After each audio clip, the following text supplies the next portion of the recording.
ఎన్ని ఎగ్స్ తింటావురా? నేనా 2 తింటావా? అసలు కూరలా ఉడికిన గుడ్డు మస్తు టేస్ట్ ఉంటుంది ఉప్పుగా.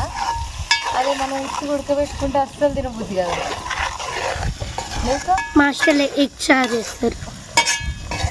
ఎగ్ చారు చేస్తారా? ఎగ్ పులుసు నాకు కూడా మస్తు ఇష్టం. నేను కూడా పులుసు పెడదామంటే ఇంట్లో ఏం లేవు, నైట్ తోటే చేస్తున్నాను అనమాట.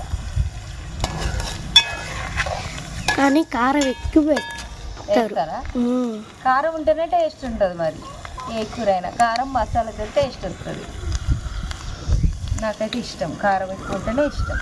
నాకు కారం తక్కువ ఉండాలి. నువ్వు తినవు మరి కారం, నేను తింటావు. చికెన్లా ఎక్కువ వేస్తారు, అన్నిట్లలో ఎక్కువ వేస్తారు. ఇలా ఎన్ని ఎగ్స్ ఉన్నాయో కామెంట్ చేయండి.